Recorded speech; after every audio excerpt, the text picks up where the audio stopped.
Identity to me is something that's practical. It's like a dramatic role that you play out in the world. And while playing that out, it has to furnish you with a life. It means that it has to be negotiated with other people. And when you're a very young child and you first start to play with who you are, you live in a fantasy world. And so that means identity has to expand beyond its egocentric focus and increasingly be negotiated in the social world. Now imagine that you're lonely and you approach a young woman in a social situation, attempting to make some contact with her. You want to alleviate your loneliness, and so you hope you make a good impression, and you tell a joke, let's say, in a relatively awkward manner, and you get rebuffed. Then you're no longer where you control. You're no longer where you exercise control. And that brings up all sorts of specters immediately. It's like, well, why were you rebuffed? Well, maybe all women are to be despised. That's one theory. Maybe there's something deeply wrong with you. Maybe you're having an off day. Maybe it wasn't a very good joke. So when you don't get what you want, then a landscape of questions emerge, and those questions can resonate through different levels of your identity, from the trivial, oh, I told the joke wrong, to the profound, there's nothing desirable about me and I'll be alone for the rest of my life. It has to go through that period before you can emerge as a genuine individual, which means you have to know the rules of the game before you can break them. But not being able to abide by the rules is not anything like being a genuine creative individual. Those are not the same thing. And there's plenty of attempt to confuse the two things, because it's much better, if you can't follow the rules, to view yourself as a avant-garde revolutionary than as a failure. And it's not like I don't know that social molding crushes. Obviously it crushes, and everyone feels that. These are existential problems. Everyone deals with the tyranny of culture and the fact that it does want you to be a certain way and not other ways, and those ways might not be in keeping with the deepest elements of your nature. Well, tough luck for you, because you're also the beneficiary of culture. And so you have to offer it your pound of flesh. Now, you shouldn't do that at the expense of your soul, but you shouldn't stay an immature child either. So what happens is that if you act out your identity, if you act out your beliefs in the world, and what you want doesn't happen, what happens is that your body defaults into emergency preparation for action.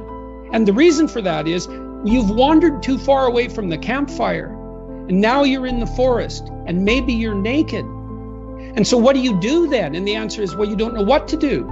So what do you do when you don't know what to do? And the answer is, you prepare to do everything. And the problem with that is that it's unbelievably draining psychophysiologically. Like, it hurts you. People stay where what they do has the results they want. That's partly why you want to be around people who share your cultural presuppositions. It's very hard on us not to be where we know that what we want is going to happen. We hate that. By and large, we're conservative creatures, even if we're liberal in temperament. We can't tolerate that much uncertainty. And you might ask, well, why? And the answer is, well, because you can be hurt, pain, you can be damaged, you can become intolerably anxious, and you can die. So it's no wonder you're sensitive, or very sensitive, to negative emotion. And so functional identity regulates your emotion, but you do that in concert with other people. If you're acceptable to your peers and you behave well, they'll accept you. And then they tell you all the time if you're acting appropriately. You know, if your jokes are funny, if you're dominating the conversation, if you're bringing something of value to the table. And all you have to do is pay attention to the social cues. We've been social for so long that our social nature is programmed into our biology. And so you'll be punished if you're not useful to other people by your conscience, because you're a social creature. What if you think that's all pointless? Well, that doesn't seem very helpful. Okay, so you need a sustaining meaning. Well, where do you find that? Well, you generally find it in responsibility to yourself and to other people. When I commit to something and make sacrifices, if something's valuable, you'll make sacrifices to attain it. And that discovery of sacrifice, it's one of the primary factors separating human beings from animals. Because we discovered that we could let go of something we value in the present, and we would gain something we value even more in the future. We acted that out dramatically in all sorts of strange ways over thousands and thousands of years before it was formalizable psychologically. But it's a massive discovery. I can forego gratification in a particular way and benefit in the future. You make sacrifices to make the future better. Well, what if that doesn't pay off? Well, think about that. You know what that's like. You endeavor to do something and it doesn't work. You're not appreciated for who you are. You fail. Maybe you fail despite your best efforts. Well, are you rejected by God? Well, it's as if you're rejected by God. Does it make you resentful?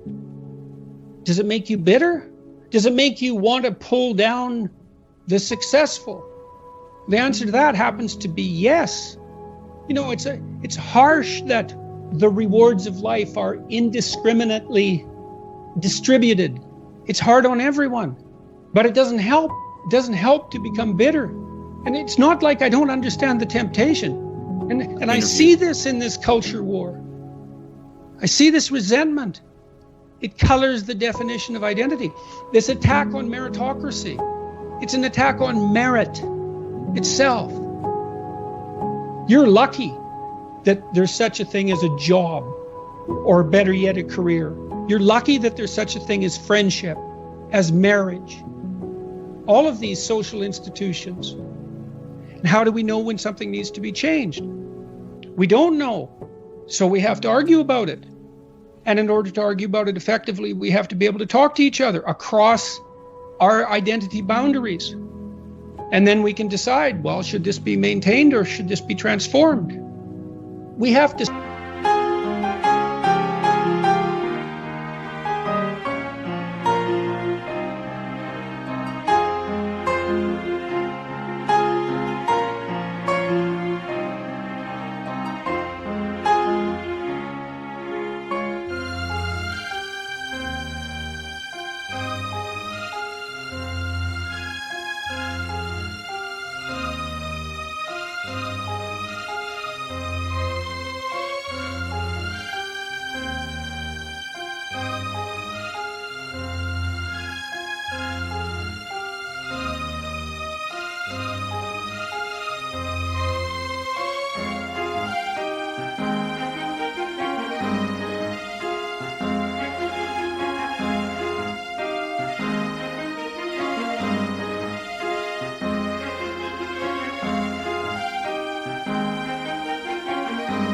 Strive not to be wretched. There's something that doesn't seem fair about that. Why couldn't we just be happy being who and what we are? Why is it that we're punished if we don't strive? Well, I don't know. We're negentropic organisms, right? I mean, we have to maintain this incredible complexity in the face of a dissipating universe. It requires effort. The positive emotion that we find sustaining is experienced in relationship to an unachieved goal. It's hope that drives us forward. We want something, and if we see ourselves moving towards that, then we're in the grip of the positive emotion that we find sustaining. It isn't the attainment. Attainment is satiating. Attainment shuts down the system that has been striving for that particular object of attainment. If you're hungry and you eat, you stop being hungry. Now, that's good because the hunger is gone, but that whole frame disappears. You can no longer strive within that frame, and you need a new frame to strive towards. Don't you have a conscience? Doesn't it bother you? And then, can you control it? And the answer to that is almost inevitably no. It calls you to account. And why? Well, because you've deviated from the ideal. Whose ideal? An ideal that's making itself known within you, at least insofar as the objection arises. You wake up at 3 a.m. and torture yourself for your iniquities. And you would think, well, I could just shut that off. It's me, after all. But you can't shut it off. You're nothing compared to your conscience. Now, it's strange because you can ignore it. You can not live according to its dictates, but it's not going to leave you alone. I took what I learned about what happened in the Second World War seriously. It's like, wow, we can be really bad. We should do something about that. Like, that was unacceptable. We're getting so powerful that each individual is now a force of almost unimaginable destructive power if they so choose to be. That power is going to continue to increase. And what that means is that the degree to which each of us has our act together is going to be something.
Upon which the world increasingly depends for its maintenance. It's like, discipline yourself in one dimension. See what happens. Well, that's exciting. I don't understand, really. And it's really killing me, I think. I might mean that literally. I don't understand why I'm so controversial. I can't figure that out. It's very distressing to me. I'm ashamed, of what's happened to me. What do you mean? And I'm very hurt. I'm a very destroyed person in many ways. And so I feel unworthy. Unworthy of what? Oh, you name it. I hope people find it useful. I hope it alleviates some unnecessary suffering. That's the goal. I'm very fortunate in that regard. I get letters from people all the time that they open up their hearts. It's really something. But I am somewhat nonplussed, let's say, for all this work. I'm pretty broken. It's not easy to know what to do with, the cheers of 1 million people. It's overwhelming. It's dangerous. I don't think I've unfairly benefited from it. I'm not a hedonistic person. My lifestyle hasn't changed. I think there's more of me outside of me now than there is inside of me. When I put those first videos up, this was bothering me, this piece of legislation. And I talked to my wife and my son sort of casually. I said, well, I'm going to make these videos, see what happens. And famous last words. The best we have might not always work, but it's still the best we have. And the fact that it might not work doesn't mean we should throw it away. It's still the best we have. Everyone dies, and so we fail in some sense. The fact that a symphony ends doesn't mean that it wasn't worth listening to.